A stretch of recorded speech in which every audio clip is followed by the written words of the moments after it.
ọmọ yín fún mi àràgbà ló ń sọ̀rọ̀ ẹ máa wo Bisi Ologe Show correct ètò ni ó ládùn ó dẹ̀ lóyin tẹ́ bá ti ń wò Olúwa máa bùkún yín mo ní àyè báwa táyé wá ṣe o bàbá àyè báwa táyé wá ṣe o ìwọ̀n lọ́lọ́run lókè lẹ́dùnmáre ọlọ́run ayọ̀ jẹ́wọ́ tètè bá wa ṣe o ní Nàìjíríà àyè bá wa táyé wa ṣe o.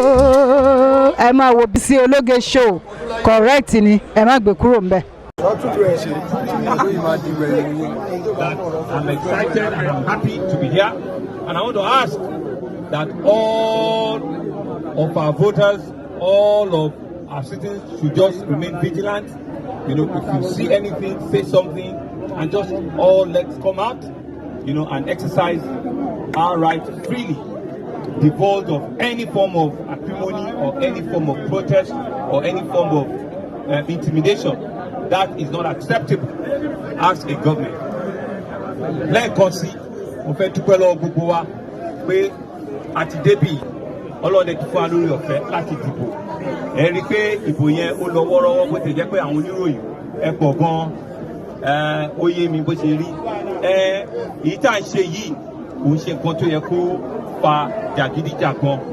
Ètò ìdìbò ó jẹ́ ẹ̀tọ́ gbogbo ọmọ ìlú Èkó, gbogbo ọmọ Nàìjíríà láti lè ṣe tó máa lọ wọ́ọ́rọ́wọ́ọ́rọ́ tí ò ní sí ìjà, tí ò ní sí ìtẹ̀jẹ̀sílẹ̀, tí ò ní sí jàgídíjàgan tá a máa ṣe tó máa lọ tọ́lọ́ dẹ̀ máa fún wa ṣe. Gbogbo yín náà ẹ bá ṣe ń jáde ẹ lajú sílẹ̀ kẹ́ rí pé nǹkan tẹ́ ń ṣe pé kò sí wàhálà ń bẹ̀.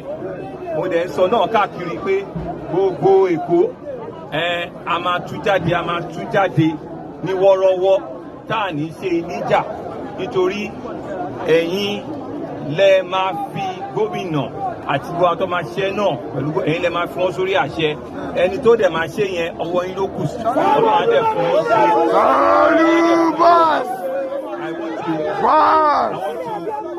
Thank all of you for turning out in large number here this morning. I'm hoping that what we have seen here will be a reflective of the sincerity of ensuring that that process truly is free, it's fair, and it's transparent for everyone to see. Thank you very much, gentlemen. Thank you.